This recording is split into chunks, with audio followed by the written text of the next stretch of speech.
Sí, buenas noches, queridos amigos. Esta vez una nueva presentación de Ecuador. Queremos agradecer de manera especial a Henry Márquez por su labor de todos los días, todas las noches aquí acompañándonos, algo muy bueno para la cultura de la filatelia latinoamericana.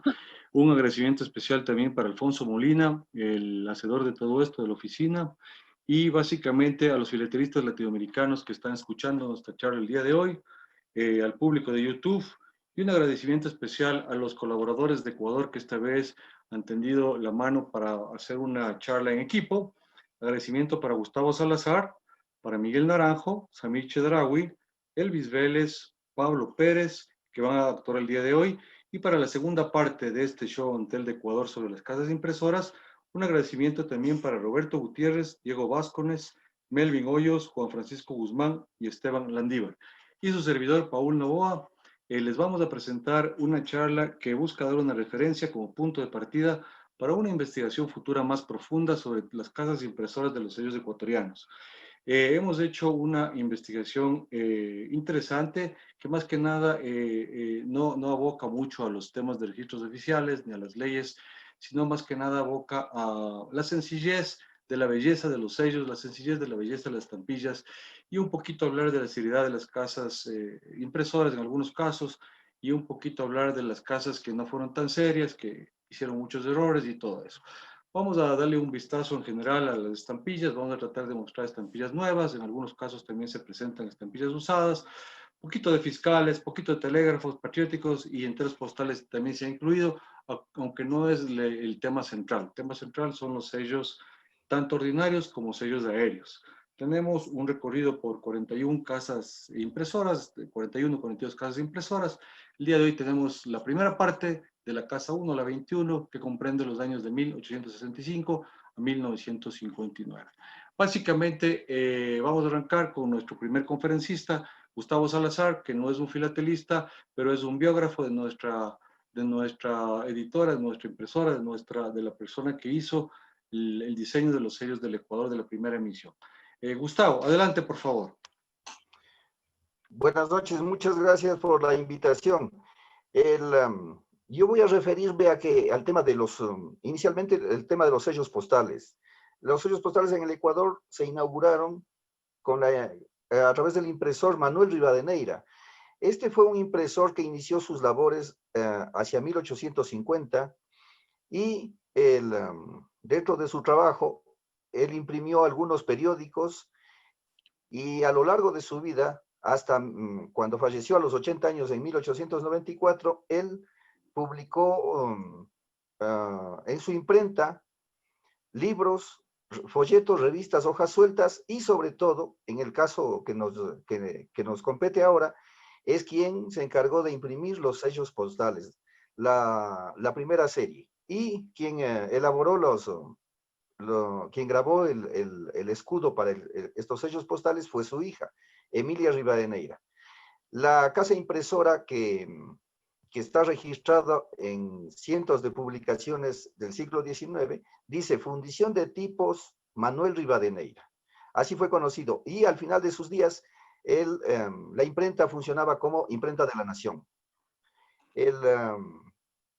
Hacia 1865 es cuando se imprimen la primera serie de los sellos postales, que usualmente se denomina primera serie, primera emisión, el medio real, Escuditos Rivadeneira, y yo me inclino por una propuesta de algunos de los miembros filatelistas ecuatorianos de denominarlos la emisión Rivadeneira, porque es la primera emisión y aquí en este caso concreto compete a padre e hija, ¿no? Ambos Rivadeneiras.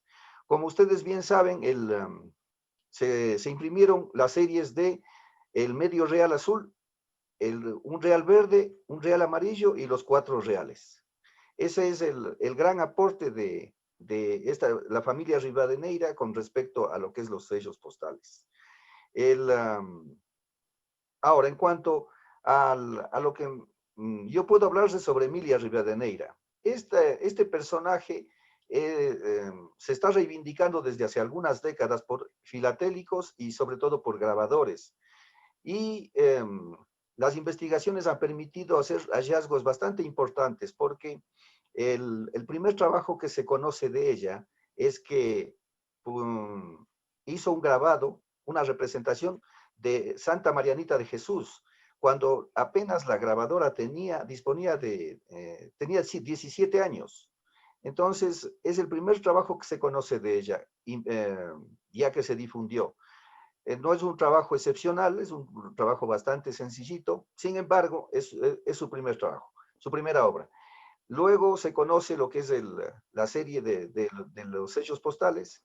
También se sabe que hizo una moneda en 1858 y a lo largo de su vida, pues ella se encargó para subsistir, es uno de los grandes méritos, es decir, su oficio fue el de grabadora.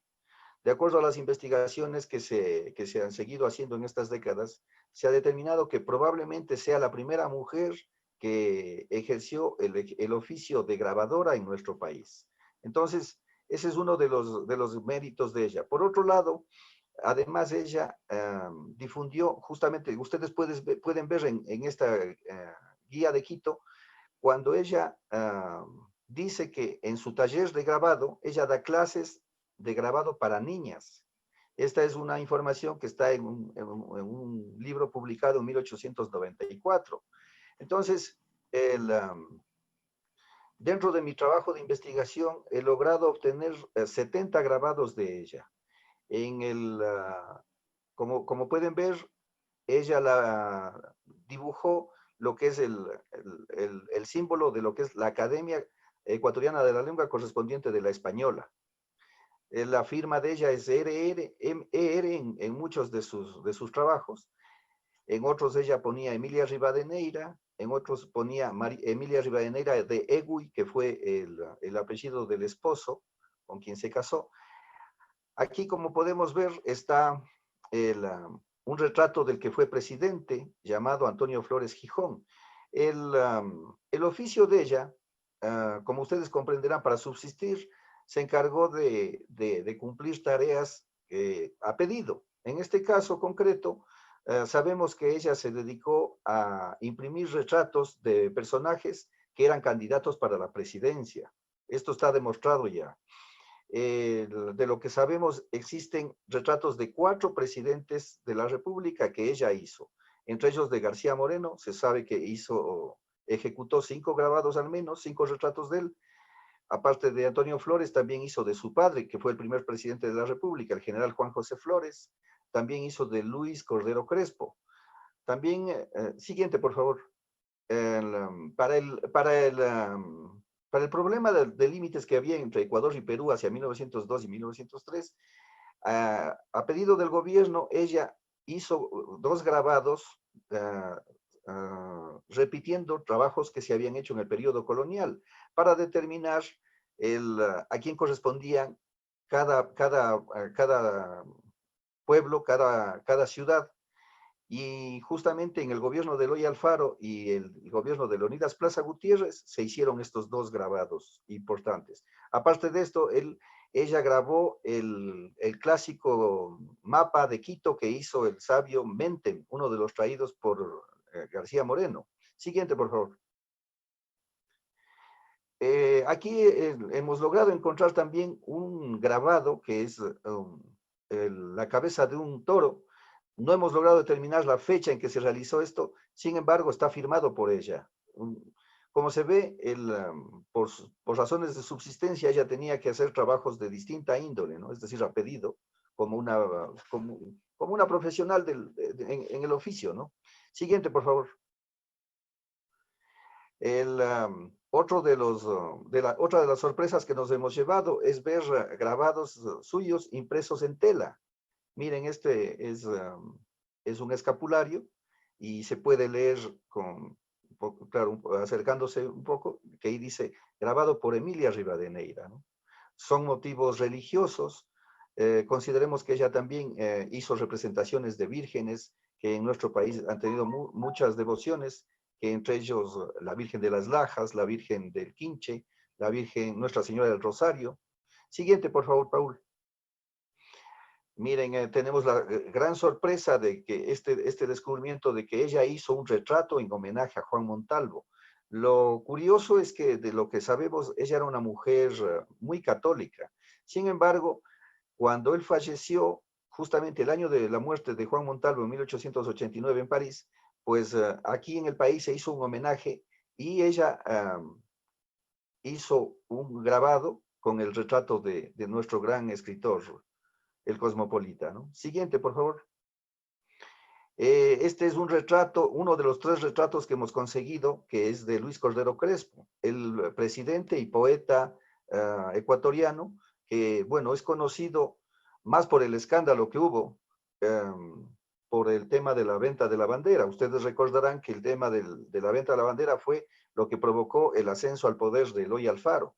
Justamente el momento en que se denunció que el gobernador del Guayas, que en aquel entonces era el expresidente es José María Plácido Camaño, había hecho un negociado para que la bandera ecuatoriana ondee en un negociado de un barco que no, simplemente no podía venderse con la bandera chilena.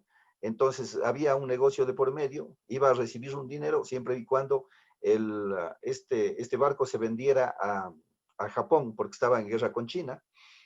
Pero claro, se descubrió esto e hizo que el presidente tuviera que dejar el cargo. Y eso permitió que subiera al gobierno Eloy Alfaro. Siguiente, por favor. Miren, aquí tenemos una de las representaciones religiosas de las que conocemos al menos unas 20 que ha hecho Emilia Rivadeneira. Es de Nuestra Señora de las Mercedes. Como les decía, también hizo de la Virgen de las Lajas. Hay uno hay uno precioso también de la Dolorosa, del colegio, ¿no?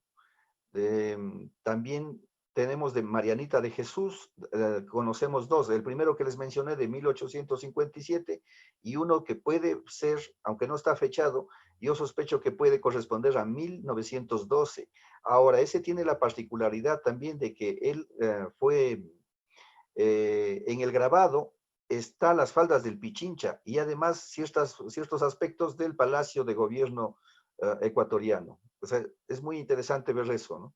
Consideremos que la santa corresponde al siglo XVII, sin embargo, en el grabado ya se ponen aspectos posteriores de la historia. Siguiente, por favor, Paul. Miren, aquí hay un grabado precioso que hizo del Papa León XIII. Hacia fines del siglo XIX se hizo un homenaje al Papa, se publicó un libro de poemas suyos, se encargó de traducir un sacerdote ecuatoriano, recogiendo los poemas que él había publicado en italiano y en latín, y los vertió al español. Y había encomendado a Emilia Rivadeneira que hiciera el retrato del Papa. Siguiente, por favor. Miren, este es un personaje ilustre, llegó a ser vicepresidente de la República, un abogado llamado Pedro José de Arteta. Como vemos, y les decía, es que su oficio, ella solo sobrevivió de eso, aunque en algún momento se casó, pues no dejó de ejercer su oficio. El hecho de que hayamos obtenido 70 grabados, que corresponden a casi 50 años de trabajo, nos quiere decir que ella debe haber hecho cientos de grabados más. Y claro, como patrimonio del Ecuador, nuestro objetivo es seguir buscando este tipo de material para seguir difundiéndolo. Siguiente, por favor. Ya, verán, el asunto respecto a Emilia Rivadeneira, yo quiero destacar un aspecto que me parece fundamental. En 1887, ella decidió cambiar su apellido, que lo firmaba como Rivadeneira con B pequeña, y a los 48 años decidió cambiarlo a la B grande. Las razones todavía no nos los explicamos. Hay algunos estudiosos que tratan de algunas hipótesis, sin embargo, el tema todavía está en el tapete. Ahora, ¿cuándo cambia el apellido de ella? Justamente en un alegato, que es un modelo que creo que hay que estudiarlo debidamente, porque es un folletito en el cual primero hay una presentación que es anónima, en el que destacan el trabajo de ella como artista y con su oficio de grabadora, y lo interesante de ella es que hay el único documento que yo conozco hasta la fecha firmado por ella. Ella dice ahí que cómo es posible que conociéndose su trabajo previo, que es el de los sellos postales que todos estamos viendo y conocemos, cómo es posible que hacia 1887 el gobierno ecuatoriano esté intentando conseguir imprimirlos con los yanquis, dice ella, cuando se debería imprimir, conociendo el trabajo de una hija de este país, quieren hacerlo en otro lado. Entonces, yo creo que en este caso, el alegato de ella tiene dos virtudes. Primero es defender el oficio nacional y segundo, ella como mujer y como profesional defendiendo su trabajo.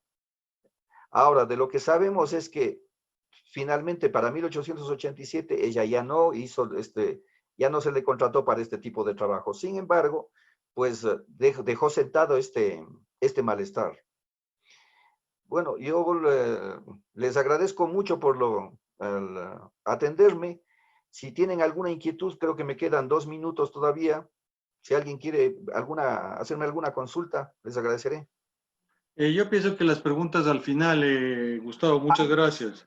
Al final tenemos bastante tiempo para las preguntas y respuestas. Muchas Perfecto. gracias, Gustavo. Entonces vamos a dar paso ahora a Miguel Naranjo. Miguel, por favor, buenas noches. Hola, buenas noches con todos. Gracias a todos los amigos que están conectados el día de hoy. Muy interesante lo que nos acaba de contar Gustavo. Y en este recorrido por las emisiones postales del Ecuador, con un énfasis en entender esa transición que va pasando entre impresor de acuerdo a las emisiones. Esta es la segunda emisión que se emite en el Ecuador. Seguimos con el diseño de escudos, ¿sí?, que marcaron las primeras emisiones por lo general de la mayoría de nuestros países de América, ¿sí? Y a diferencia de la emisión que nos acaba de contar Gustavo, sí, que fue de fabricación local, que fue de fabricación nacional en el Ecuador, que fue de fabricación que fueron imperforadas, sí, y que duraron un periodo importante. Ya la segunda emisión del Ecuador, sí, el gobierno la manda a fabricar en el extranjero, ¿sí? No donde los yanquis que nos cuenta Gustavo, y durante muchos años fue realmente, digamos que existía un misterio de dónde se fabricaron estas estampillas que nosotros vemos en la pantalla. Para ubicarnos un poquito en el tiempo y entender la emisión, esta segunda emisión, déjeme, me pongo el tiempo para no pasarme. Ya, una alarma. Sí, importante ubicarnos en qué gobierno estábamos, ¿no? Estábamos en un gobierno de un presidente, que ya lo hemos dicho en las otras presentaciones, el presidente Gabriel García Moreno, con una ideología, con una formación, con una cultura, ¿sí?, habiendo conocido el mundo, ¿sí?, y sobre todo esta influencia francesa que él tuvo, ¿sí?, en su formación, un conservador totalmente, ¿sí? No era de extrañarse que debe haber influenciado muchísimo también, y se debe haber dejado influenciar muchísimo para que esta segunda emisión se la fabrique y se la realice en Francia. Entonces, en pantalla vemos, se tratan de 3 sellos, sí, esta vez ya sellos perforados, esta vez ya un tipo de impresión litográfica. La innovación es la primera serie dentada y por eso el nombre con la que muchos de nosotros la conocemos, la emisión de 1873 o primera emisión dentada del Ecuador. También es la primera emisión de fabricación extranjera para el Ecuador. ¿Quién la realiza esta impresión? Pues una imprenta, una casa impresora que se llama The Monaille of Paris o Paris Mint. Durante muchos años, y si uno se remite a muchos de los catálogos que existen sobre temas filatélicos, muchos no mencionan quién es el fabricante de estas estampillas. O sea, lo dejaron como una incógnita grande, ¿sí? Y los hallazgos, los descubrimientos, las coincidencias, las apariciones que se han dado en los últimos años nos permiten concluir que se trata justamente de esta casa de Monaille of Paris. ¿sí? Regrésale, Paul, no sé si puedes regresarle a la pantalla anterior, ¿sí? Gracias, disculpa. Pásale, por favor. Esta casa impresora, ¿sí? Realiza esta emisión de estampillas que va a tener un periodo también importante, ¿sí? Se usan durante un periodo grande, desde 1873 a 1881, ¿sí? Y se estima, a mí siempre me ha llamado la atención, ¿sí? El número de sellos que se emitieron. Se han encontrado registros que hablan de que en el Ecuador se recibieron 4 entregas. Todas las entregas que llegaron de estas estampillas fueron en el año de 1872, ¿sí? Y estas entregas son las que permiten concluir que estos son los sellos que vienen de Francia. Para esa época, el cónsul del Ecuador en Francia remite una nota que es publicada en el periódico El Nacional, en el que anuncia la llegada, ¿sí? De una X cantidad de estampillas que han venido de Francia para uso en los correos del Ecuador. Entonces, esta notificación del cónsul y el año en el que es publicada es la que da el primer hallazgo para entender de dónde vinieron estos sellos y que estos sellos fueron justamente de fabricación extranjera, porque no existía para esa época en el Ecuador, sobre todo el cómo perforar los sellos y la calidad de impresión litográfica con la que se hace. A diferencia un poquito de la primera emisión, y eso me parece una de las cosas más importantes de esta presentación que vamos a tener el día de hoy, es cuando uno se involucra en la filatelia, ¿sí? Uno espera que sea todo súper lineal, ¿sí? Uno espera que el error que existe en la primera emisión existe en la segunda, en la tercera, en la décima, que la variedad, que el tipo de prueba sea la misma, y cuando uno ya va profundizando en la investigación, se va dando cuenta que no existen la misma calidad de pruebas, que las impresiones son diferentes, que los errores se repiten, pero se repiten entre la misma casa impresora. No hay el error a veces entre diferentes casas impresoras, ¿sí? Eso creo que es uno de los aportes muy importantes de esta investigación. Más investigación o más información sobre esta emisión ya a detalle, pues se realizó ya una conferencia dentro de las presentaciones de mi oficina. Esta conferencia estuvo a cargo de Paul, y en la parte inferior podemos ver un poco el link para las personas que escuchen y que quieran saber un poquito más de esta emisión. El logo de la Casa de la Moneda de París actualmente es el que lo presento en la parte inferior izquierda, ¿sí? Y ya la investigación nos permite concluir pues que los autores, los diseñadores de estas estampillas fueron los señores Albert Barré y Antoine Hulot. Si les regresas un ratito al anterior, Paul, disculpa no tener el control. Sí, algo que llama también muchísimo la atención en esta impresión y que siempre también, y que es un interrogante que habrá que seguir planteándose a futuro. Algo pasó ahí, Paul. Algo se hizo, yo no veo ya la presentación. No sé. Bueno, mientras se retoma la presentación, es el escudo que se usa en el sello de un real, ¿no? Mientras que en el sello de medio real y de un peso, que son los dos que están en los extremos, se usa el diseño del escudo de armas que para esa época tenía el Ecuador. El sello de un real, el que está en el medio de color naranja, usa un escudo que no corresponde a ningún escudo que tenga o que haya tenido el Ecuador. Otra vez se perdió. El diseño del sello de un real, mientras retomamos la imagen, ¿sí? Es muy parecido a una estampilla impresa ya para esos años en Costa Rica, pero que se ajusta, ¿sí? Y justamente se reemplaza y se pone la descripción de República del Ecuador. Se perdió la presentación, yo no la veo, no sé el resto.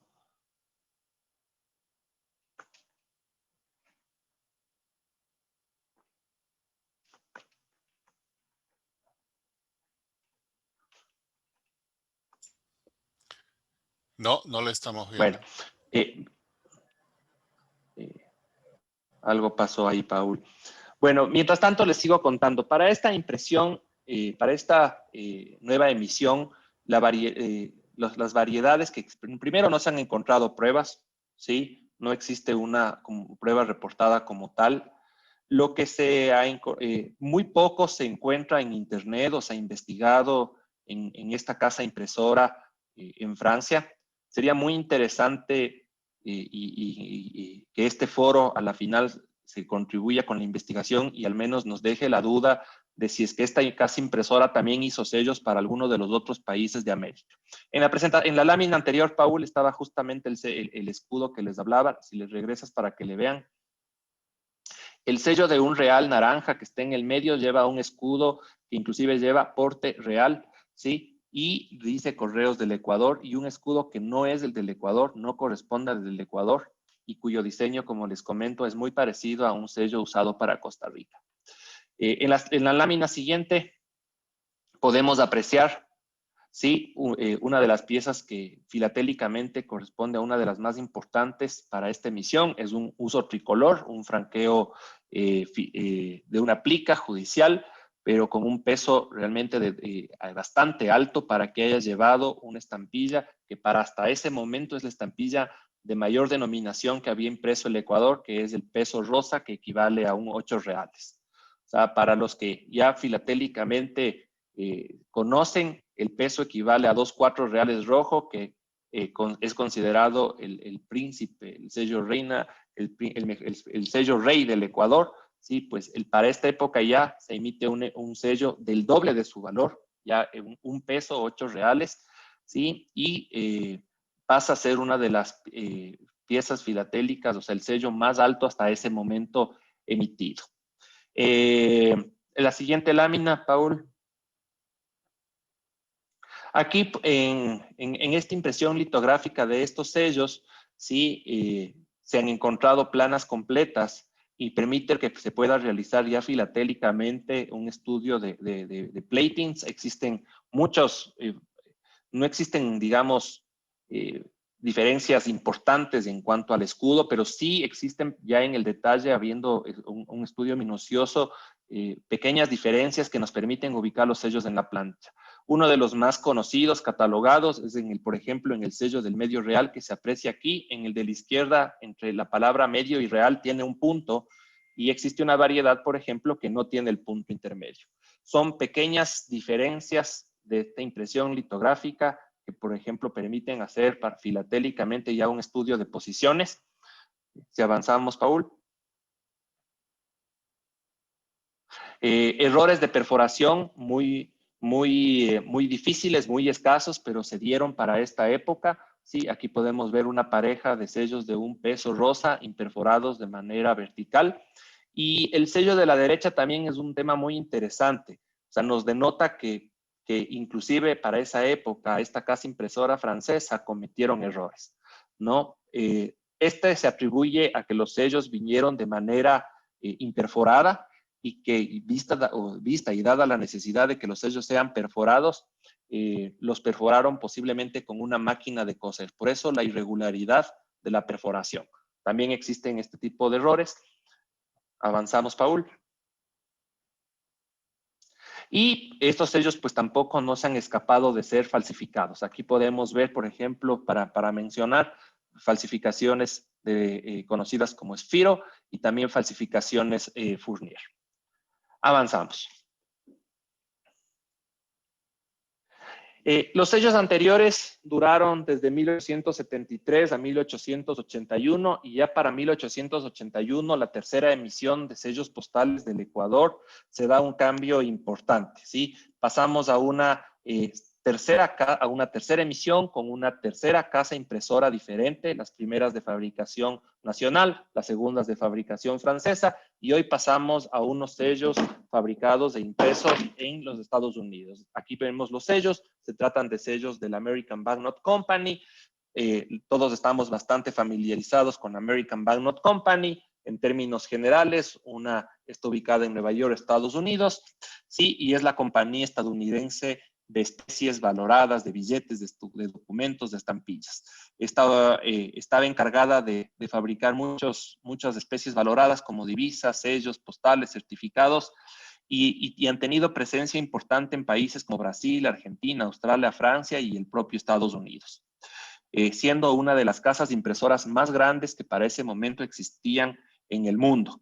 La Mary Banknote Company se funda, ¿sí?, en el año de 1795, y desde esa, primero con el nombre de Murray, Draper, Ferrin and Company, ¿sí?, y tuvieron la participación de un famoso grabador estadounidense conocido como el primer grabador, que se llama Robert Scott. Para ya los años posteriores, para el año de 1847 aproximadamente, ¿sí?, son 7 casas impresoras, ¿sí?, privadas en los Estados Unidos, se juntan, ¿sí?, y forman lo que se denomina la American Banknote Company. ¿Sí? Tuvo una presencia importante en el Ecuador y en muchos de los países de América.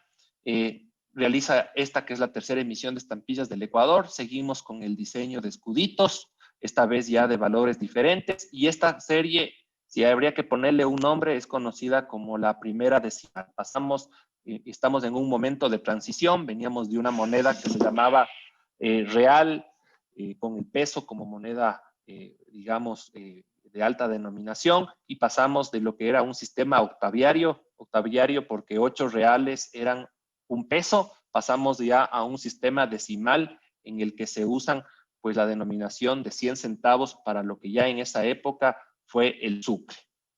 ¿Sí? Esta casa impresora realiza dentro del Ecuador, en un periodo desde 1851 a 1952, aproximadamente 30 emisiones que han realizado. ¿Sí?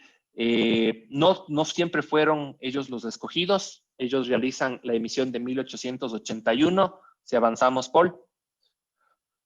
Realizan la emisión de 1887, que seguimos con el esquema de escuditos, y de ahí hay una interrupción, ahí entra una nueva casa impresora que otro de nuestros amigos del día de hoy nos comentarán, que ya se ha estudiado, es la Hamilton Banknote Company, conocida como las emisiones CIVEC, y retoman años más tarde, si seguimos, Paul, para 1904, después de que ya ingresaron, después de la American Banknote Company, casas impresoras como la Hamilton, como la Waterloo, vuelve a contratársele a la American Banknote Company. Siempre queda esa duda, o sea, nunca estuvimos, digamos que casados 100% con una casa impresora, siempre se diversificó los trabajos, y justamente eso es lo que abona mucha riqueza filatélica para el estudio, ¿no? O sea, saber que no siempre se encuentra la misma calidad de prueba, los mismos errores, el mismo diseño, el mismo tipo de impresión. La American Banknote Company usa una técnica de impresión llamada hueco grabado, y aquí, por ejemplo, podemos ver ya la incorporación de sellos bicolores, ¿no? Impresos en 2 procesos diferentes, uno de color, uno blanco-negro. Hace la emisión conmemorativa de 1904. Avanzamos, Paul.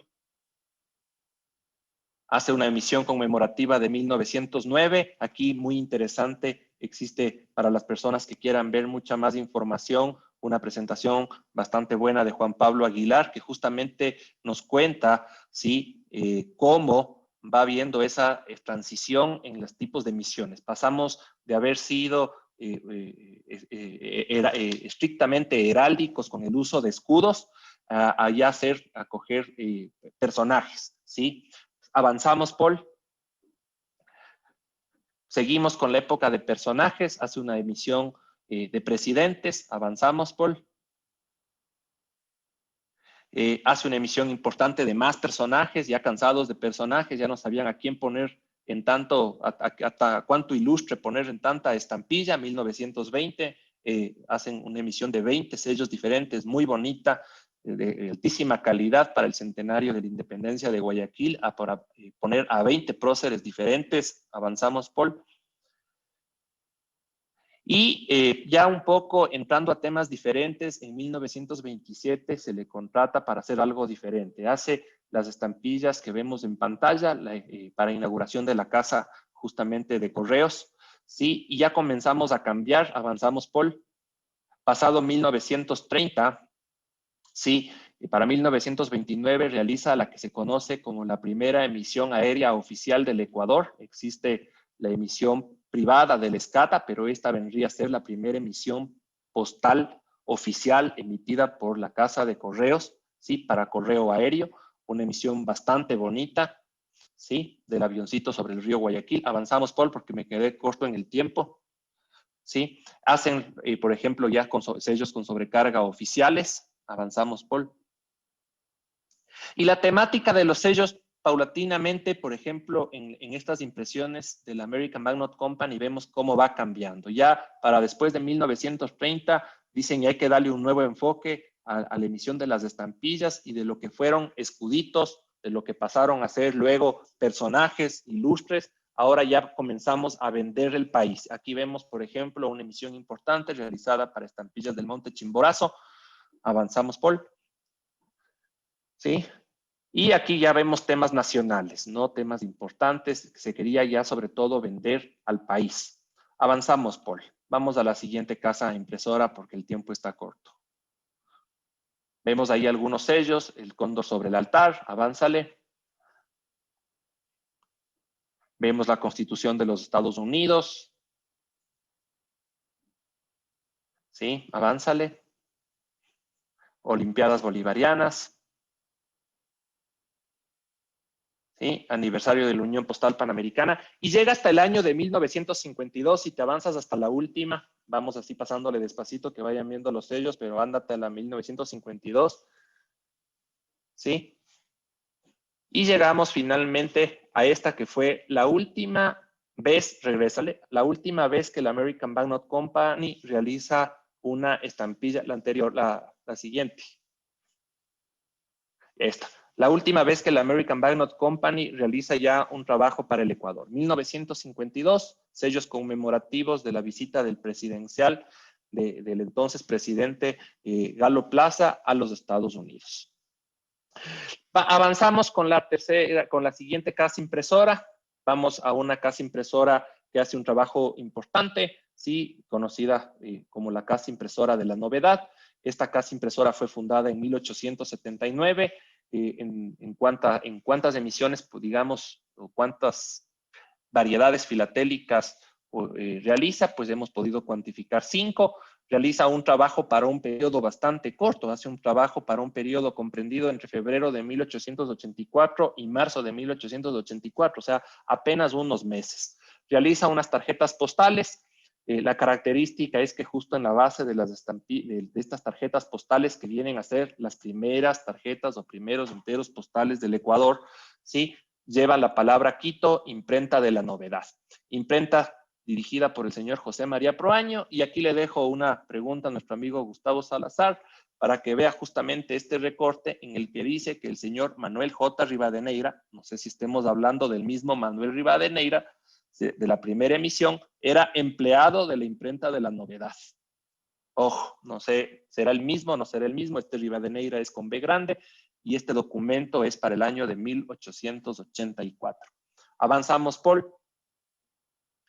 Aquí podemos ver los enteros postales sobre las personas que estén más interesadas en conocer la historia de los enteros postales y sobre todo la riqueza que existe en los primeros enteros postales del Ecuador, que tomaron un diseño muy similar a las tarjetas emitidas en Uruguay.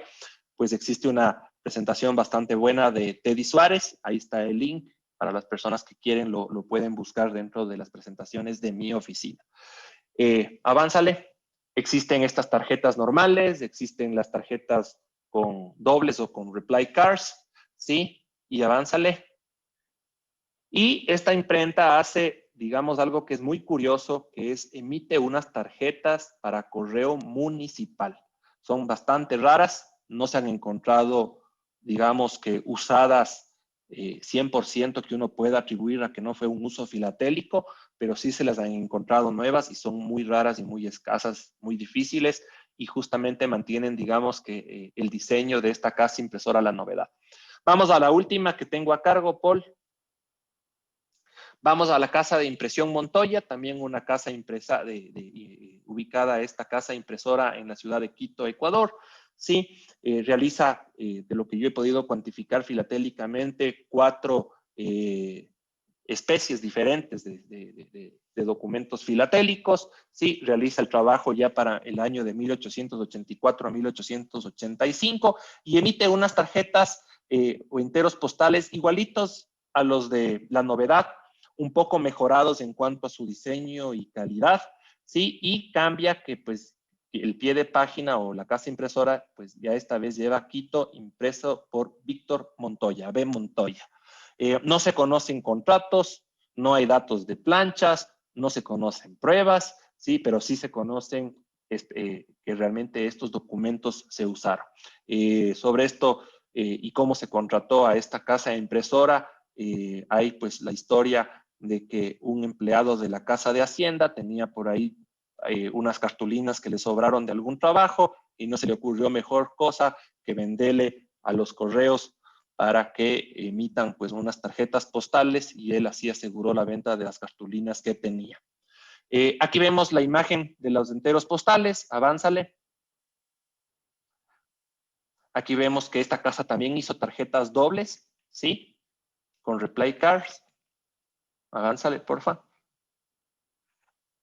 Y en cuanto a variedades, aquí ya se puede estudiar un poquito más. Por ejemplo, para las personas que quieran ver, esta casa impresora realizó 2 tipos de impresiones en las que existen variedades. Ahí les dejo un zoom de los 2 para que vean las diferencias. Y también, pues, para esta casa impresora existieron variedades en cuanto al tipo de cartulinas que usaron. En la izquierda vemos una de 2 centavos totalmente blanca y en la derecha vemos una con un tono ya de un color tornando a rosa. Gracias, Paul. Seguimos con los siguientes amigos y al final pues intercambiaremos preguntas y opiniones. Muchas gracias. Sí, muchas gracias, Miguel, por tu presentación. Muy interesante, muy detallada. Justamente ahora vamos me ha tocado a mí seguir con la Hamilton Van Nolan Company. Esta es una imprenta que existía en la ciudad de Nueva York. Esta imprenta estaba regentada por el señor Nicolás Sivek. El señor Nicolás Sivek tuvo una visión del negocio diferente a algunas imprentas y ingresó al mundo de las estampillas para hacer unos contratos con algunos países latinoamericanos supuestamente beneficiosos para los mismos, ofreciéndoles las estampillas gratis, imprimiendo estampillas gratis con el beneficio posterior de una reimpresión ilimitada para su casa comercial y obteniendo el permiso de los gobiernos para una venta directa a los filatelistas. Muchos de los gobiernos de Latinoamérica pensaron que esto era una falacia y obviamente se negaron de firmar con él, pero sí hubo unos pocos gobiernos que, por decirlo así, cayeron en el juego de Nicolás Sivek y firmaron los contratos con el señor para que él produzca las estampillas y que él tenga el derecho de reimprimirlas posteriormente a su libre albedrío y venderlas a quien él desee. Básicamente emitió 12 series, alrededor de 12 series en el Ecuador.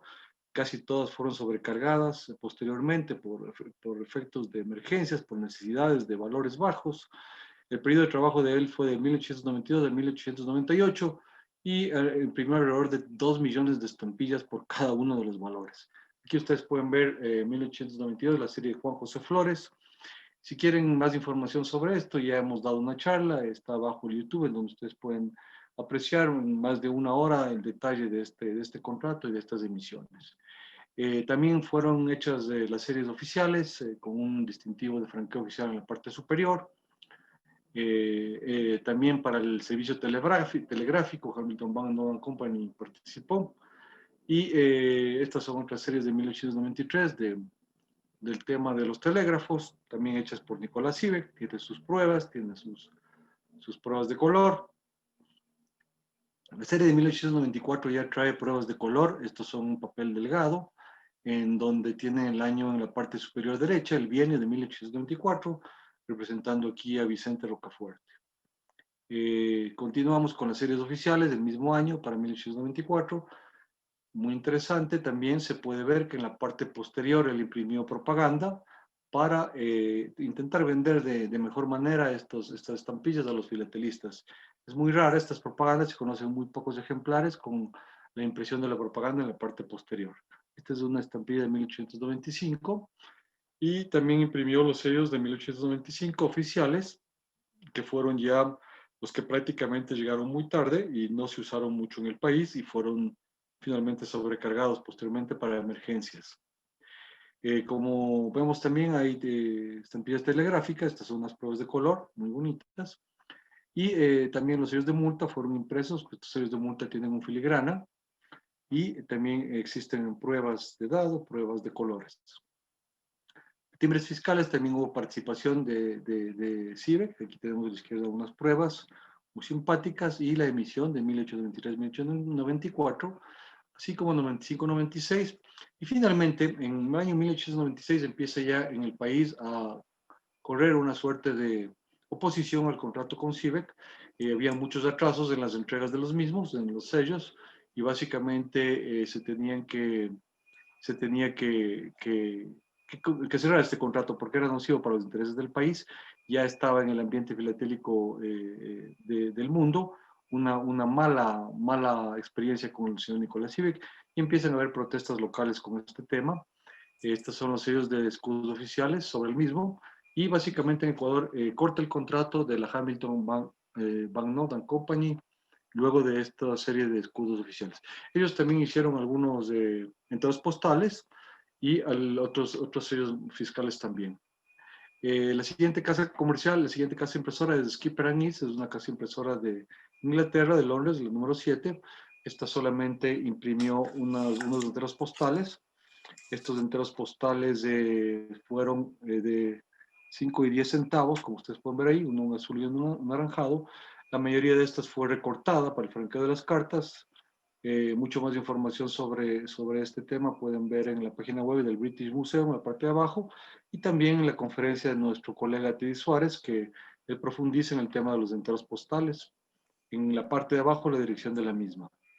La octava casa impresora es una imprenta en Hamburgo, una casa desconocida todavía, no hemos encontrado el contrato de esta casa impresora. Esta hizo las estampillas de la Junta Liberal en litografía, son 7 estampillas muy bonitas. Lamentablemente estuvieron en un entorno especulativo, ya que fueron justamente trabajadas con un periodo, tenían que usarse solamente en determinado periodo, y intervino en este tema un comerciante local de Guayaquil.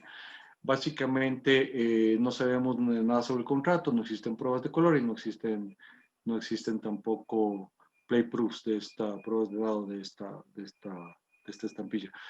Existen falsificaciones, inclusive la falsificaron con un señor extranjero porque dice 1 centavos, no era de habla española, para que ustedes vean, también fueron sobreselladas y reselladas con el bienio 97-98.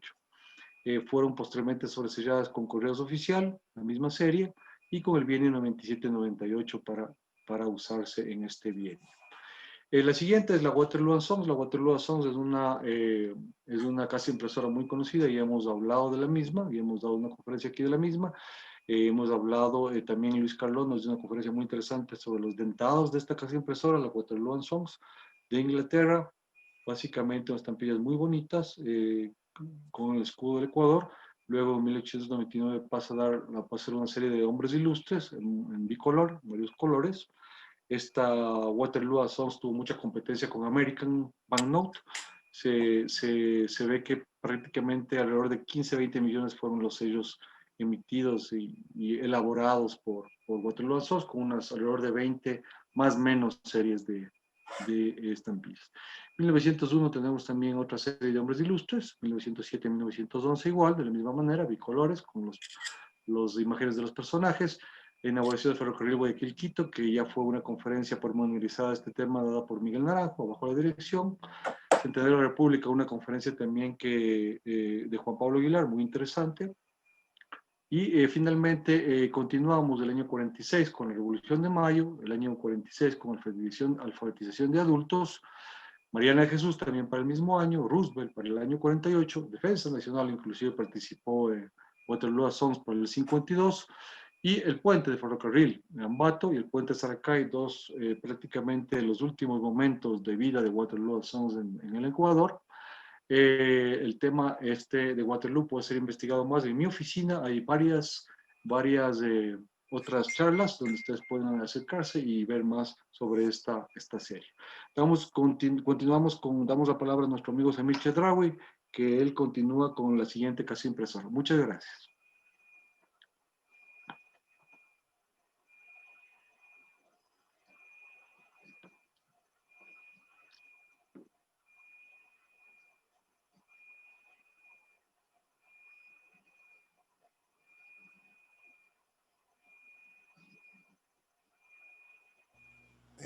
Samir, estás en mute.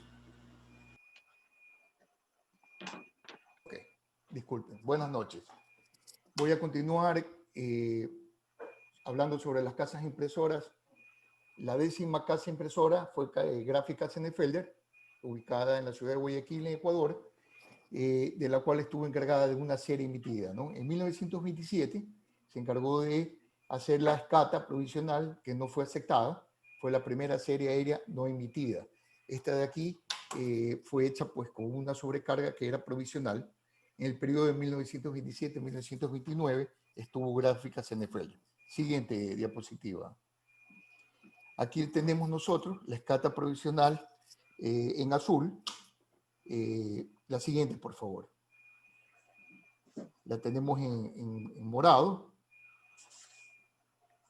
La de un Sucre en verde. La roja en 1.5. Continúa. Y la amarilla. Aquí la siguiente, por favor. Aquí está los errores o pruebas con sobrecarga. No está perforada sobre la escata provisional. La siguiente, por favor. Aquí hay una plancha muy rara sobre una hoja que tenía una impresión de una propaganda. Se imprimió esta plancha de la serie roja, que es muy rara, ¿no? Esta prueba que está aquí, ¿no? Siguiente, Paul. Aquí está pues la serie que se encargó la casa impresora Senefelder solamente de ponerle las sobrecargas, Ecuador provisional y los valores. Estas estampillas, que son las escatas, fueron traídas pues de Colombia para que sean usadas en el Ecuador con las respectivas sobrecargas que tenía que hacer Gráficas Senefelder. Siguiente, por favor. Y esta sería la primera serie aérea, ¿no? Con sobrecarga. Aquí tenemos la palabra provisional fue impresa en 2 grados, 45 grados y 41 grados, que es la que estamos viendo nosotros aquí. Siguiente, Paul. Aquí hubieron los errores muy polémicos, de los cuales pues ya se han hablado en 2 charlas, una por Miguel Naranjo y otra que di yo sobre el 50 CTS y el 75 CTS, polémicos, pues no debió haber sido nunca puesta la palabra CTS o la sigla, cuando ya venía impreso en el mismo sello, ¿no? Pues se sabe que existieron muy pocas. La verde salió y circuló, hubieron algunas que se franquearon y el resto fueron retiradas, igualmente que la 75 CTS, que no se usó para nada, ¿no? Siguiente, por favor.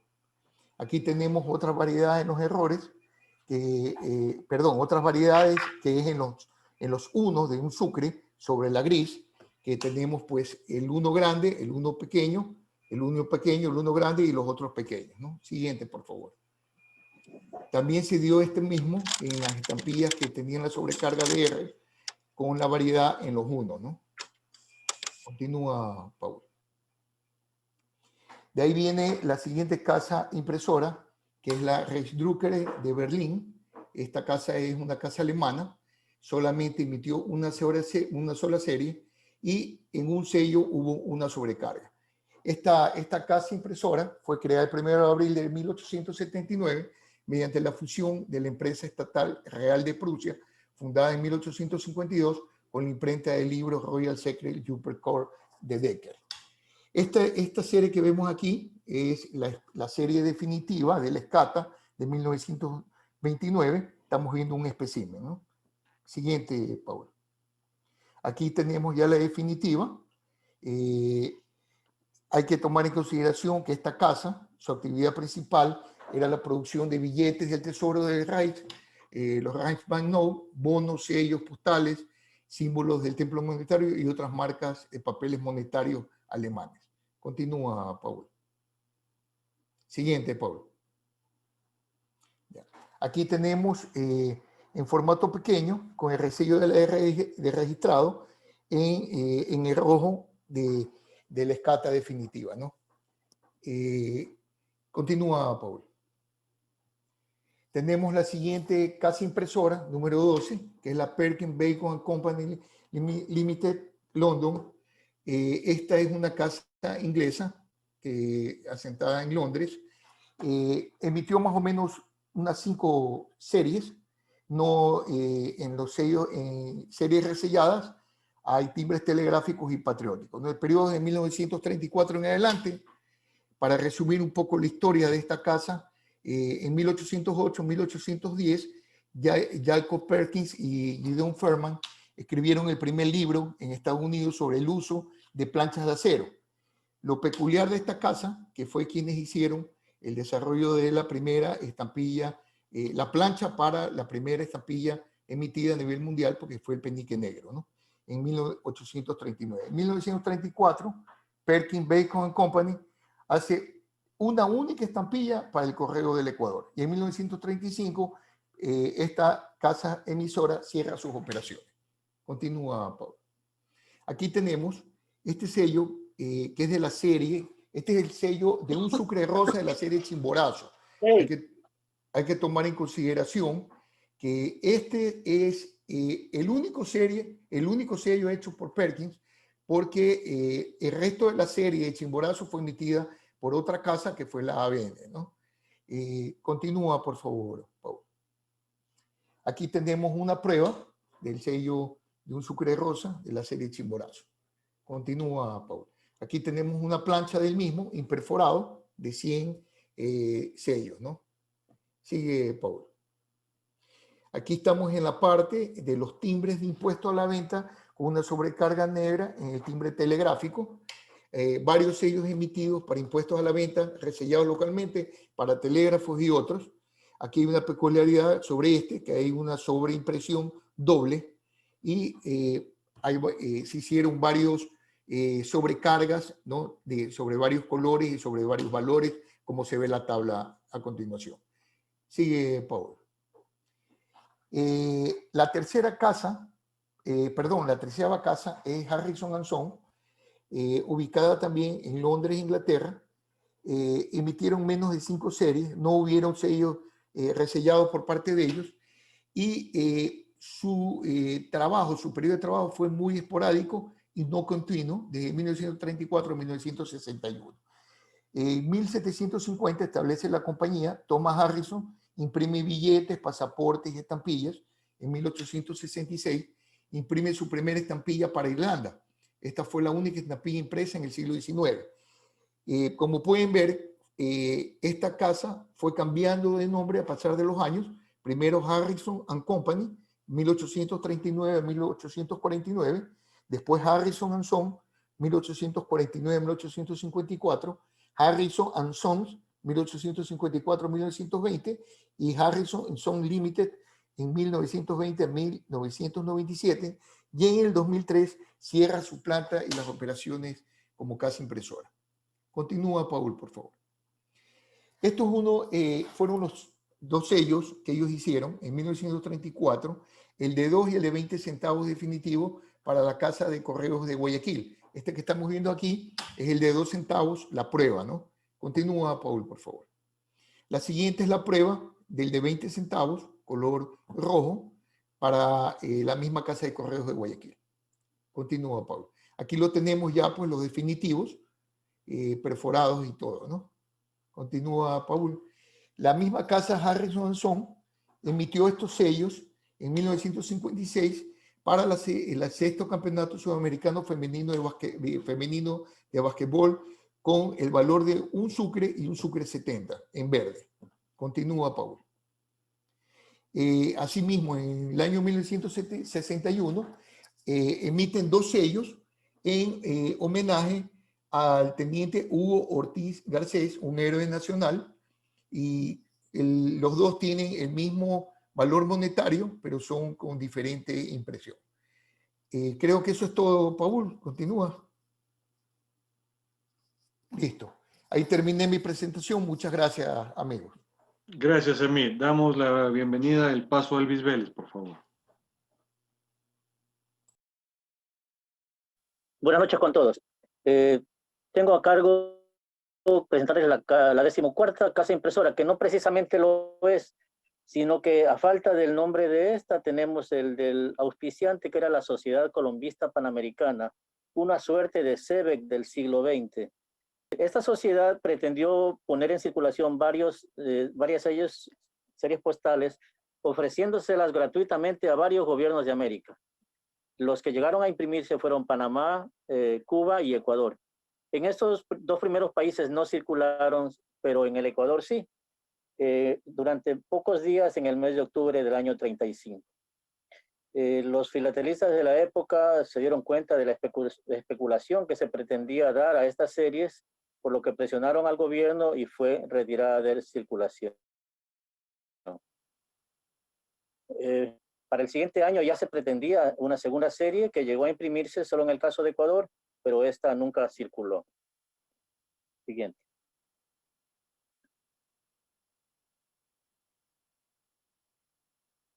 Siguiente.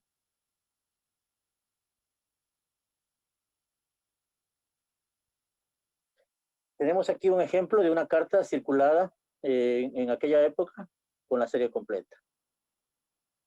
Tenemos uno de los más bonitos capítulos de la filatelia ecuatoriana con el impresor número 15, que es Tomás de la Rue, que empezó su operación para Ecuador en el año 1935, extendiéndose hasta los años 60.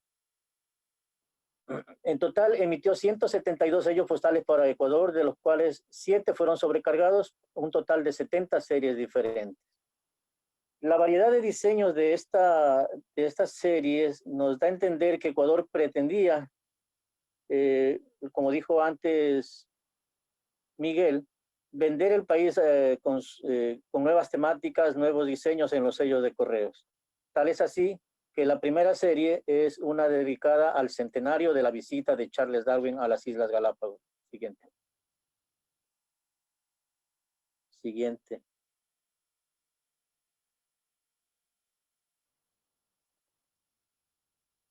Siguiente. Tenemos aquí diseños totalmente nuevos, muy temáticos. Otro ejemplo es la gran serie conmemorativa de la primera exposición filatélica internacional realizada en Quito, una serie de correo aéreo con un diseño muy vistoso del volcán Chimborazo con un avión sobrevolándolo. Siguiente. Y así continuamos con motivos muy alegóricos, el Empire State y el Chimborazo unidos en una sola imagen para una exposición en Nueva York, conmemorativos del vuelo del Telégrafo 1 de Guayaquil a Cuenca, el primer correo aéreo que este año celebramos 100 años. Y de los grabados pasamos al offset, al sistema de impresión que da lugar a tonos muy bonitos. Tenemos aquí 2 ejemplos de una gran serie de 40 valores dedicada al turismo en el Ecuador. Siguiente. Siguiente. Siguiente. Otro ejemplo de las pruebas de Tomás de la Rue. Tenemos aquí parte de esa serie que hago mención. Tenemos el caso del sello emitido en honor a Gabriela Mistral, único caso en el que el diseñador del sello aparece impreso en la estampilla. Siguiente.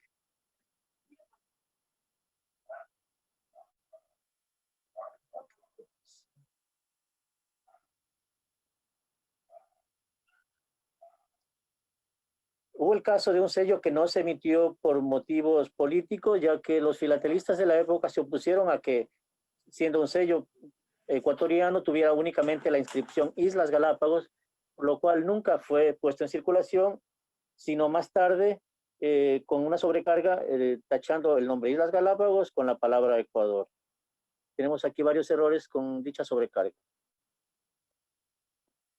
Siguiente.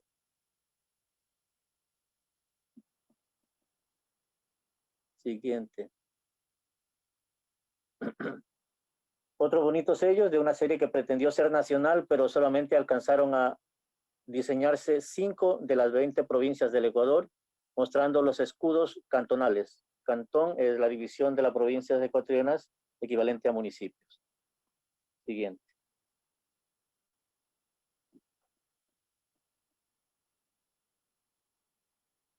Siguiente.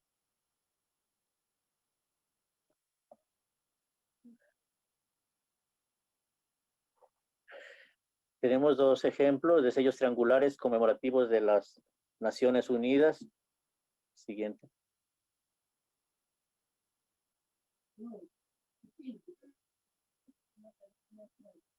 Siguiente. Aquí podemos ver cómo se estructuró la plana de los sellos triangulares. Otros bonitos ejemplos de filatelia, todos muy temáticos. Como hemos visto en esta pequeña muestra, todos los sellos de Tomás de la Rúa son excelentemente grabados y sumamente bien impresos. Uno de los mejores trabajos que algún autor consideró la época de oro de la filatelia del Ecuador. Eso es lo que les puedo contar de Tomás de la Rúa. Continuamos. Muchas gracias, Elvis. Ahora damos paso a Pablo Pérez. Pablo Pérez, por favor. Okay. ¿Sí se me escucha? ¿Sí? Okay. Sí, todo bien. Ok. Buenas noches con todos ustedes. Antes que nada, agradecerle a Paul por la coordinación de esta presentación del conjunto de filatelistas ecuatorianos en Show and Tell de las diferentes casas de impresión en Ecuador. Bueno, a mí me ha tocado hablar sobre 3 casas de impresoras. La primera de ellas es la impresa Quail & Sons, que tenía su sede en Albany, Nueva York. Un poquito de historia sobre esta casa. Imprimía muchas especies fiscales para el gobierno de los Estados Unidos y operó entre 1906 y 1942.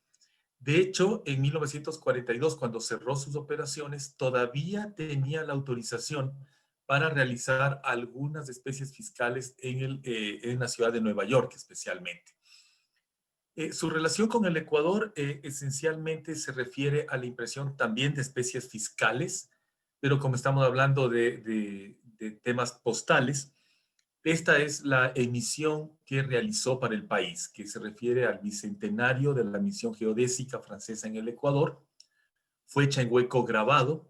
Tiene 5 especies postales para correo ordinario y una especie postal para correo aéreo. Sin embargo, posteriormente a 3 especies postales ordinarias, localmente se le sobrecargó la palabra aérea. Un hecho curioso, tal vez de mencionar, es que esta emisión fue la primera que hizo de carácter postal la casa Quail & Sons. Fue su primera experiencia en el ámbito postal. Podemos apreciar aquí 2 cuadros imperforados de los valores de 5 y 20 centavos, son los que se conocen de esta emisión. Dale adelante, por favor, Paul.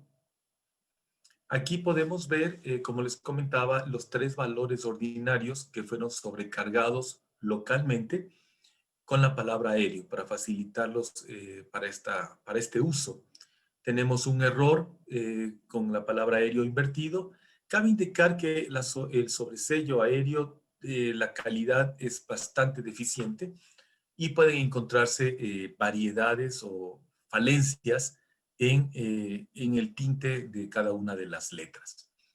Esta es una emisión de 1936, como les comenté, y cada valor tuvo tirajes diferentes. Pasaron desde 1.4 millones para el valor más requerido por Correos del Ecuador, que era 10 centavos, hasta un tiraje de 400,000 para la especie de 5 centavos.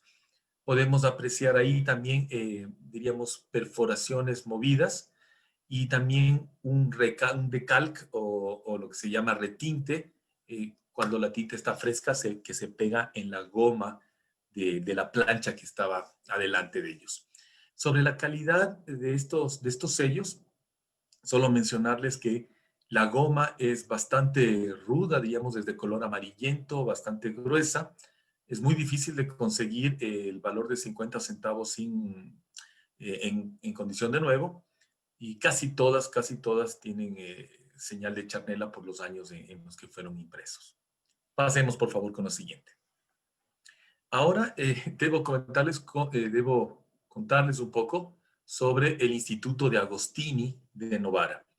Este es todavía una casa impresora bastante famosa a nivel de Italia, italiana, y es especialista en mapas. Tiene todavía muchos textos impresos, libros con mapas. Es de una muy buena calidad. Bueno, un poco regresando a la historia de esta casa, se fundó en Roma, en Italia, en 1900 y estuvo ahí ubicada hasta el año de 1906. Y de acuerdo a su historia, se movilizó a la ciudad de Novara esencialmente en el norte de Italia, esencialmente para estar más cerca de los insumos que necesitaba para la impresión y que se fabricaban en Alemania.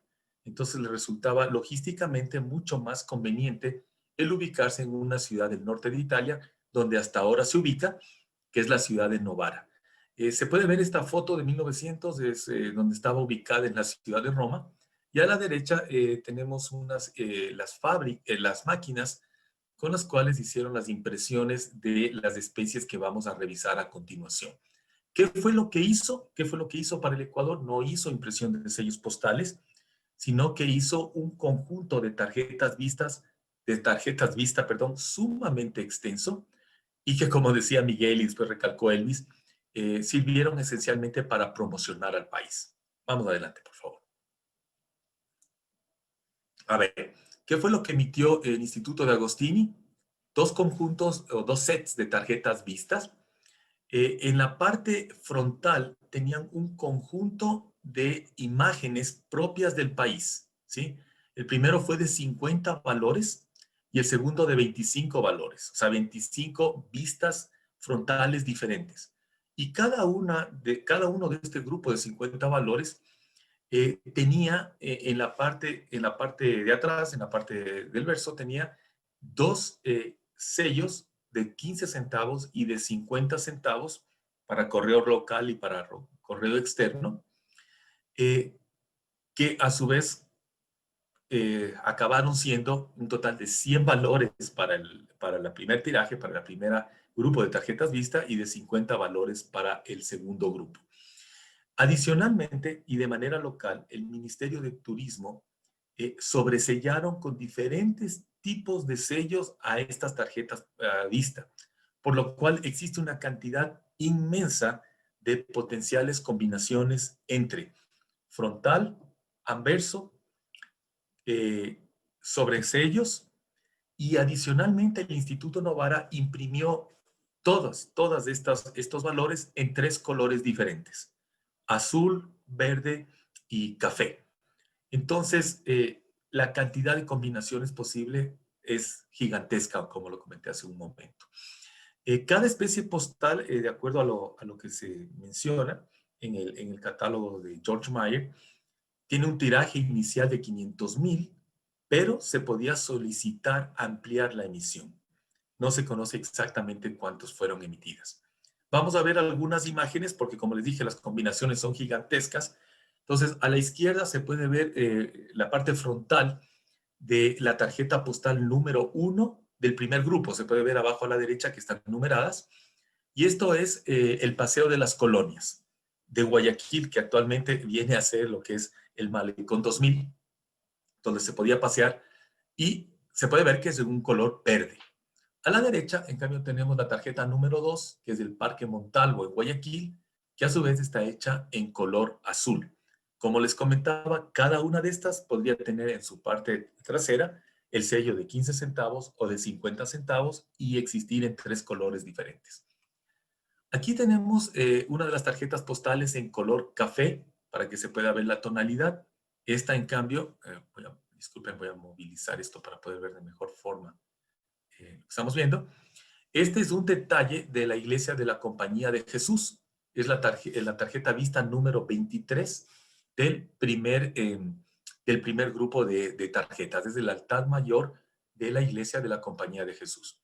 Y a la parte derecha pueden ver un motivo más natural, como les dije, esto es para promocionar al país, en el cual se puede apreciar el volcán El Altar, cerca de Riobamba. Es la tarjeta postal número 44, y en este caso está en color azul. Sigamos, por favor. Estos son los sellos, en cambio, que tenían el segundo grupo de tarjetas postales, ¿sí? Las tarjetas, perdón, de tarjetas vistas de la segunda emisión. El primero con un sello de 15 centavos, donde se puede ver a un agricultor recogiendo cacao. Y el segundo, el otro es un sello de 50 centavos, donde se ve a un, este seguramente es un, evidentemente es un volcán, y abajo está la figura de una persona que está trasladando caballos. Son 2 sets de 75 valores en total. Cada especie inicialmente, igual que la vez anterior, tenía 200,000 de tiraje inicial, pero se podía emplear la emisión. Son 2 sets de tarjetas vistas, e igual todas estas podían tener sobresellos del Ministerio de Turismo. El Ministerio de Turismo posteriormente comenzó a regalar estas tarjetas para promocionar al país a nivel mundial, y se han encontrado algunas de estas utilizadas. Sigamos, por favor. Estas son 2 tarjetas del segundo grupo, que me pareció bastante agradable ponerlas, hacerlas visualizadas por ustedes. Incluyen la emisión postal de Lialyut, en la cual tenemos el paso del telégrafo 1 de la cordillera de los Andes, y la particularidad es que las 2 están firmadas por el Lialyut, un cordial saludo para quien iba direccionada, y está la serie postal que conmemoraba el viaje que trasladaba, que pasaba el telégrafo 1 a través de la cordillera. Las 2 están en color azul, número 43, y la otra es, bueno, no alcanzo a ver exactamente el número que se refería a esta tarjeta postal. Bueno, esto es lo que De Agostini hizo para el Ecuador. Es una de las 2 casas impresoras italianas que han hecho trabajos para el país. La última casa impresora es la casa oficial de la República de Italia para imprimir especies postales. Es el Poligrafico Zecca dello Stato italiano, que aún hoy sigue funcionando, y es la impresora oficial de las especies postales italianas. Aquí podemos ver una imagen de lo que era este IPZ, el Instituto Zecca dello Stato, en los años en los que hizo los trabajos para el Ecuador, que son los que vamos a ver a continuación. Fue fundado en 1928, imprimió apenas 2 series postales para el país, y sigue siendo el impresor oficial de las especies postales de la República Italiana. Vamos, por favor. La primera serie postal que imprimió para el Ecuador fue la serie Pro Faro a Colón, que, como ustedes recordarán, este era un faro que se iba a instalar cerca de la República Dominicana, y fue emitido en 1948. El tiraje es de 30,000 sellos postales y fue hecho en hueco grabado. De esta serie postal no se realizó, diríamos, no fue sobresellada. O sea, el tiraje de $30,000 se lo utilizó esencialmente para el correo ordinario, que es esta, que se puede visualizar aquí, y el correo aéreo, que es la siguiente imagen que podemos... bueno, antes que eso tenemos un error de dentado que se ha encontrado, son bastante raros. No se han encontrado mayores fallas en esta serie postal.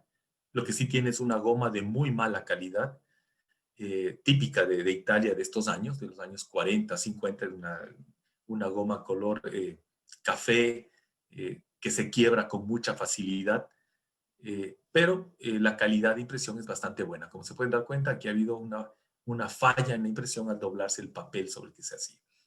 Esta es la serie aérea, donde está la imagen de Cristóbal Colón con Pro Faro a Colón. Bastante agradable, del mismo motivo, diferentes colores, diferentes valores faciales para esta serie postal. Vamos con la segunda y última serie postal que fue emitida. Esta es la segunda serie de campaña de alfabetización. Es la campaña de alfabetización del año 47, igual que la anterior, en hueco grabado, un tiraje de 30,000, y es el mismo diseño, diferentes colores y diferentes valores nominales. Es para recaudar fondos y además para promocionar la campaña de alfabetización que se desarrolló en el Ecuador en ese año. Por favor, síguele. Esta es, en cambio, la serie aérea, en la cual tenemos como una imagen a profesores enseñando a leer a indígenas en el país. Fue realizada es la campaña de alfabetización de 1947, pero fue impresa y repartida en el Ecuador en el año posterior, en 1948. Sigamos, por favor. Hasta ahí fue mi participación. Les agradezco mucho por su tiempo y vamos con la última parte de la misma. Que tengan una buena noche. Muchas gracias a Pablo Pérez por su presentación muy detallada, muy ilustrativa. Ahora damos paso a las últimas dos o tres casas comerciales que imprimieron estampillas, o en este caso, enteros postales aéreos. Elvis Vélez, adelante, por favor, bienvenido nuevamente. Para 1957, sin ningún anuncio, Correos del Ecuador pone en circulación 3 aerogramas, de los cuales ni siquiera el director de Correos sabía cómo usar. Tanto así que envió uno de ellos usando franqueo adicional, sin conocer que tenía una tarifa inferior. Algunos autores señalan al impresor como Walter Mackin, pero investigando entiendo que ellos eran proveedores de papel, más no impresores. Y me atrevo a conjeturar que la casa impresora era McCorquodale, ubicada en Wolverhampton, en Reino Unido, por la similitud de diseños de los aerogramas de esa época, tanto del Reino Unido como de sus colonias. Esta fue una única impresión hecha por esta casa, corresponde a 3 aerogramas con 3 distintos valores, que los podemos ver en la siguiente lámina.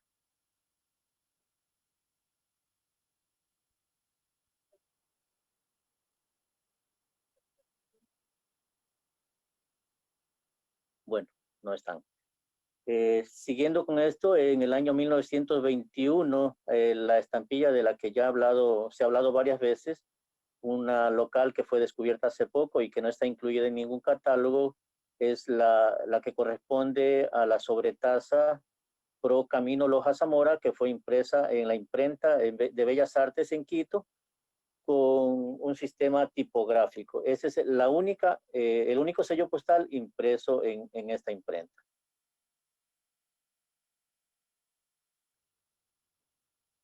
Aquí tenemos la ilustración. El sello se sobrecargó con la firma del ministro de Hacienda de la época para mayor seguridad. Siguiente. Desde la fundación de la República, todos los documentos del Estado y sus publicaciones informativas se hacían en la imprenta nacional, que en 1830 ubicó una parte de lo que en ese momento pasó a ser la Universidad de Quito, más tarde conocida como Universidad Central del Ecuador. Funcionaba la imprenta nacional.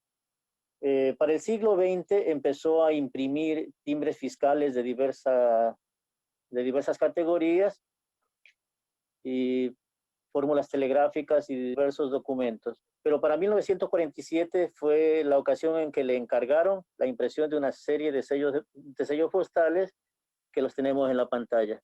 Eran solamente para correo oficial. Esta se imprimió en un formato bastante curioso, equivalente a aproximadamente 16 planas de 15 sellos. Es la plana de sellos más grande impresa en el país. Se sobrecargó una sola vez con una serie que algunos consideran como no emitida, con el texto Primero la Patria. Es todo. Les agradezco por su presencia y Paul, tienes la palabra. Sí, muchas gracias a los oyentes.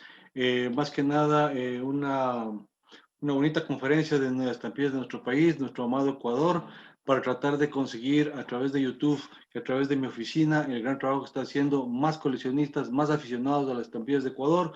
Un breve recorrido por 21 casas impresoras para que ustedes vean la belleza de nuestros sellos, la amalgama de varias casas impresoras, muy bonito, muy ilustrativo y muy didáctico.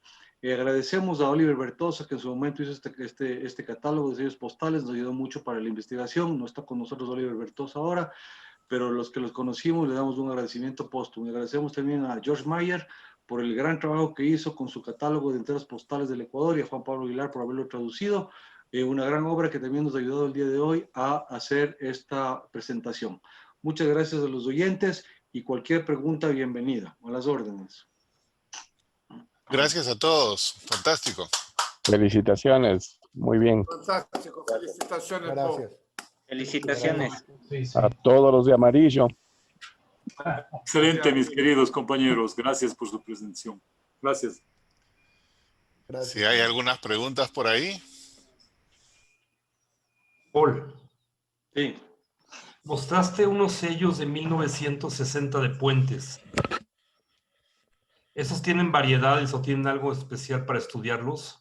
Sí, correcto. Existen impresiones, existen pruebas, existen pruebas imperforadas con entrepaño y no son variedades, pero son playproofs que son muy bonitas, se pueden conseguir. No existen variedades dentro de lo que es la serie emitida, pero sí hay pruebas que se pueden conseguir. Y bueno, estamos a la expectativa de buscar entre los ecuatorianos duplicados para enviártelas, David. Te lo dejo de tarea, por favor. Bienvenido. Gracias. Muy buenas. Saludos a todos ustedes. Gracias. Paul, Sí, claro. respecto a esa serie de puentes que preguntaba David, me parece, no lo puedo confirmar 100%, pero creo haber encontrado hace no mucho una especie de estos que hacían en esa época como álbumes filatélicos de parte de Correos del Ecuador, donde estaba inclusive el detalle de lo que habían hecho. Ofrezco revisarlo, si lo encuentro le envío el detalle. Gracias, Pablo. Gracias, Pablo. Comentario. Felicitaciones, amigos, la presentación espectacular, una linda reseña de Ecuador para todas las exposiciones muy bonitas. Una curiosidad, una pregunta para ustedes. Las estampillas Cucalón, ¿cómo así no están catalogadas? Bueno, las estampillas Contexto. Cucalón sí están catalogadas en Bertosa, no están catalogadas en Scott, ni en Migel, ni en Ibert, ¿no?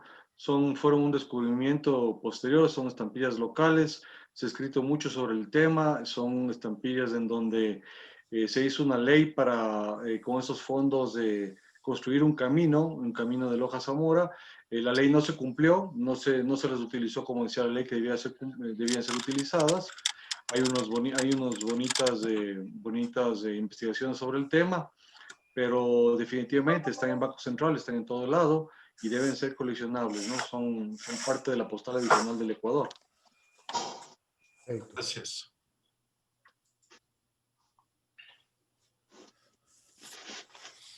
¿Otras preguntas por ahí?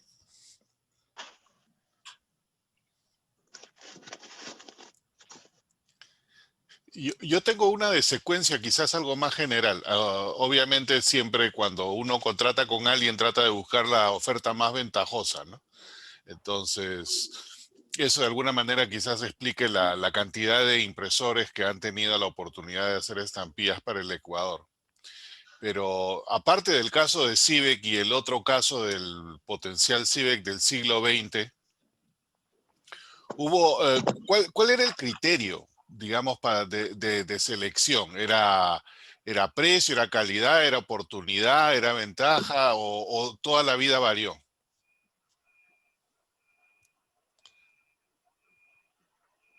Estás en mute, Paul. Me gustaría darle la palabra a Elvis, ¿no? Es una cosa que dependía de los gobiernos de turno, pero Elvis, Sí, por favor. Sí, lo que tú dices, es el muy poco tiempo que tenía cada gobierno en el poder. Entonces hacía que las decisiones que tomaran eran muy diferentes entre sí.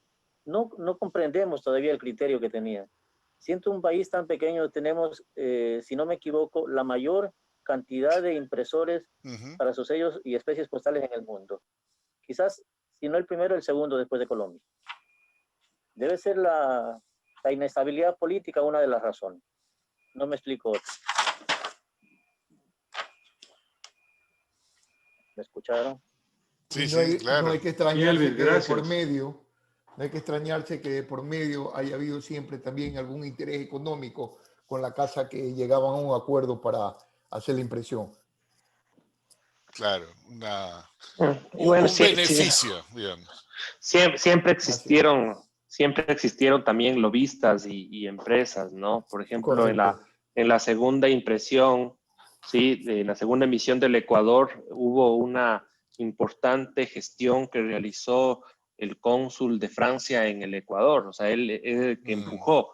Entonces, dependiendo del gobierno, como lo han dicho ya los amigos, ¿sí? Los intereses y los lobistas de la época siempre fueron, digamos, siempre tuvieron oportunidad y cabida a que se presente esta gran variedad de casas impresoras. Nunca, creo que salvo periodos muy cortos que se pueden asociar a un gobierno en particular, ¿sí? Nunca hubo un matrimonio estable con una casa impresora.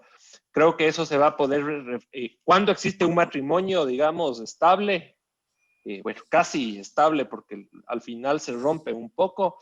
En la siguiente charla que va a haber de este mismo tema a cargo de los otros amigos, en donde vamos a ver en donde ingresa el famoso IGM, el Instituto Geográfico Militar, la casa impresora de los militares.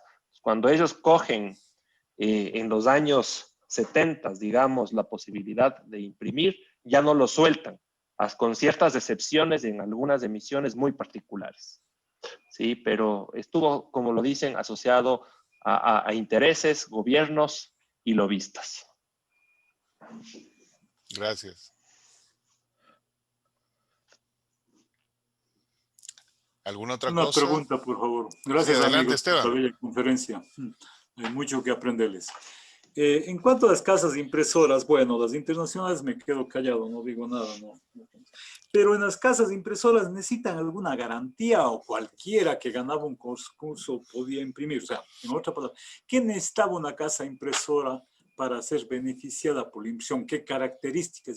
O cualquier casa impresora hacía. Porque veo Senesfelder, casas pequeñas aquí en el Ecuador y casas desconocidas que hacían estampillas. No sé, cualquiera, Elvis o Paul, si me responden. ¿Con qué mira se contrataban? En el menor de los casos, estas casas a las que hace referencia tuvieron muy pocas emisiones, quizás fueron solamente emergencia, pero en su mayor parte lo que buscaba el gobierno seguramente era seguridad y calidad. Eso creo que en todas partes son los mínimos requerimientos. Entonces, por eso también. Pero yo creo que más calidad y seguridad, porque los precios seguramente andaban por los mismos, o sea, eran casi similares. Pero el hecho de que hayan contratado tanta variedad nos habla muy bien de que buscaban calidad. ¿Y los timbres fiscales también durante esos periodos eran impresos por esas mismas casas? Sí, generalmente estaban asociados a las mismas impresoras. Ok. ¿Y qué tal los billetes, cuando circulaban los sucres? ¿Quién imprimía los billetes? Samir, por favor. Hubieron algunas casas impresoras, entre esas American Banknote, hizo un montón de billetes de Ecuador. Las cuatro grandes imprimieron los billetes de Ecuador. Así es. Thomas de la Rue, Waterloo, American Bank. Así es. Y American Banknote, que fue la que más emitió American Banknote. Es parecido, porque los billetes de bancos privados, Waterloo, después vino American Bank, seguido de Thomas de la Rue. Acuérdense que Ecuador tuvo muchos billetes emitidos por bancos privados, una gran variedad, y cada banco tomaba la decisión a dónde mandaba a imprimir sus billetes. ¿Y cuándo oficialmente se implementa el sucre como moneda nacional ya impresa por el Banco Nacional y no por los bancos privados? Porque esa situación de impresión de billetes también existió en otros países. En el mío empezó también igual, por el 7-9, por ahí todos los bancos imprimían su propio billete hasta que ya entra el gobierno y estandariza todo. Sí, Pablo Pérez, estás aquí, ¿nos puedes ayudar con esa pregunta, por favor? Con la creación del Banco Central. Así es. A ver, claro, con todo gusto. A ver, el orden en las finanzas públicas del Ecuador, incluyendo la creación del Banco Central del Ecuador, lo hizo la misión Keimerer, que llegó a nuestro país en la década de los años 30, exactamente, no me acuerdo el año exacto. 28. Pero ellos institucionalizaron, 28, sí, tienes toda la razón. Ellos crearon el Banco Central y a partir de esos años, exacto, yo no colecciono billetes, pero no sé exactamente el primer billete que fue ya emitido bajo el auspicio del Banco Central del Ecuador. Pues desde 1928 más o menos. Pero ya entrado el siglo XX, entonces es interesante. Sí, bien entradito en realidad. Antes de eso era como dicen los un carnaval. Era un terrible. Todo el mundo emitía cada uno sus propios billetes privados. Y salieron con las sábanas, unos billetes así gigantes. Necesitábamos un portafolio para meter los billetes ecuatorianos. ¿Oh, sí? O sea, sí. Hay un billete de 1000 sucres que tiene la imagen de una mujer que es sumamente escaso, peleado. Los mismos ecuatorianos que coleccionamos billetes, muchos no tenemos esos billetes circulados, tenemos especímenes o cosas así. Es muy difícil conseguirlo, porque como era una denominación demasiado alta, no habían grandes tirajes de esos billetes. 1000 sucres en aquella época era una fortuna que no todo el mundo lo tenía. Entonces había muy pocos de ellos, los tirajes eran pocos y difícil de conseguirlo. Muy raro es ese billete, el de 1000 sucres de la mujer. ¿Y de qué año es, de curiosidad? Hay varios años. Se emitieron varios años, de 1920 y pico hasta 1940 y pico.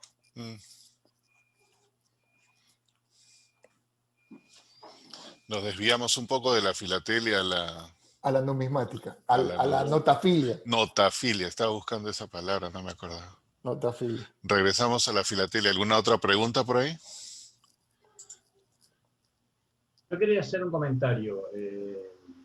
Primero, felicitarlo realmente, Paul, muy interesante, digo, Paul y a extensión a todos los que estuvieron hoy, muy interesante toda la presentación, un pantallazo muy rápido, pero muy profundo sobre la historia postal de ustedes, ¿no? Y una observación que no sé si ustedes la comparten, pero cuando el Ecuador contrata casas norteamericanas, inglesas, etcétera, etcétera, está dentro de lo usual, y el estilo de los sellos es muy parecido al del resto de América, y tienen una determinada forma que es habitual para nosotros en la filatelia de los países latinoamericanos. Pero me pareció muy disruptiva las emisiones de la casa oficial italiana, porque yo veo esos sellos que les emitieron en esos años y parece más filatelia italiana que ecuatoriana. Puede ser que haya algo así, digamos, en el estilo, en el tipo de dibujo, como que es muy distinto de lo que ocurre en otros momentos. A ver, en esa época existen series muy parecidas a las que hicieron en la casa italiana en el IPZ, impresas por otras casas. Por ejemplo, en la de alfabetización del año 47, hay una emisión pero muy parecida en el año siguiente y fue impresa por otra casa. En lo que sí es indudable, y eso sí le puedo comentar, Miguel, porque yo colecciono también sellos de Italia, es que la calidad del papel y de la goma que se utilizan sí es diferente y son muy parecidas a las emisiones italianas. Claro. Como ustedes saben, en los años 40 la goma de los sellos postales italianos no es buena, pues, ¿no? Es de ese color amarillento, quebradizo, y es exactamente la misma calidad que tienen los sellos que manejamos aquí. Pero, diríamos, sí hay algunas emisiones postales con el mismo diseño, no diseño, sino con la misma estructura, es decir, la misma imagen, diferentes valores, diferentes colores. Sí hay algunas otras series postales en esa época. ¿Y emitidas, por ejemplo, por quién? ¿Puedo completar algo sobre ese comentario? Dale, Luis. Sí. Seguramente el diseñador fue también de la misma casa. Tanto así que uno de los sellos tiene el valor facial escrito en letras, con el error ortográfico de que 50 tiene la letra Q intermedia en vez de la C. Seguramente por asociación, en italiano se escribe con Q el 50, y lo escribieron así también en español. Está presente en toda la emisión. Es un error de diseño. Bien, bien. Realmente las otras series postales no tengo en mente exactamente cuál fue la impresora, qué casa fue la impresora. Pero es muy posible que sea la Hamilton. No lo tengo en mente exactamente. Lo puedo chequear enseguida. Y ya se lo comento. Perfecto. Sí.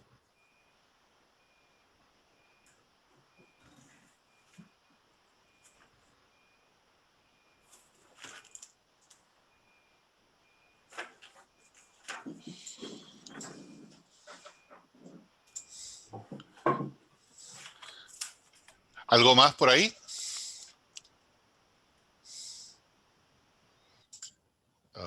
A ver, la serie de alfabetización, que es del año 46, que es un año anterior a la que hicieron en Italia, fue hecha por la American Bank, no, perdón, por la Waterloo, sí, tal como dije, por la Waterloo and Sons de Londres. Y es el mismo esquema, o sea, el mismo diseño, diferentes colores, diferentes valores nominales.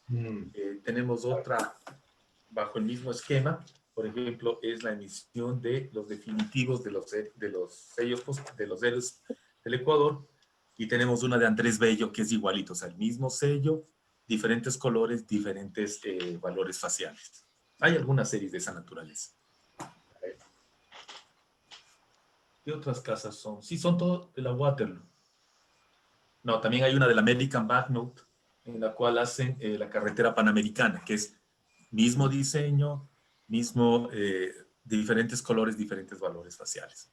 Es muy parecido a lo que pasaba en Italia en esa época. Está bien, sí. No, porque digamos que a las emisiones de la American Bank estamos muy habituados, y yo, por ejemplo, siempre me sorprendía que había estampillas de Centroamérica que se parecían muchísimo a estampillas argentinas, no sé, de 1870, 1880, pero bueno, claro, estaban todas diseñadas por la American, ¿no? O la National. Entonces, era como un estilo que uno está acostumbrado a ver en Latinoamérica, ¿no? Claro, si empezamos con el escudo de Costa Rica copiado en 1872. Claro, sí. Por eso que si uno reconoce esas cosas cuando compara distintos países, las casas tienen cosas similares por más de que sean países diferentes.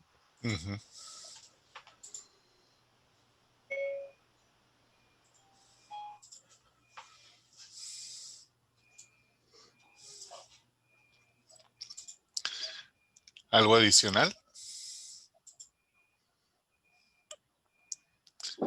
Ok. Bueno, con eso, muchas gracias al team de Ecuador. Y felicitaciones por la camiseta también.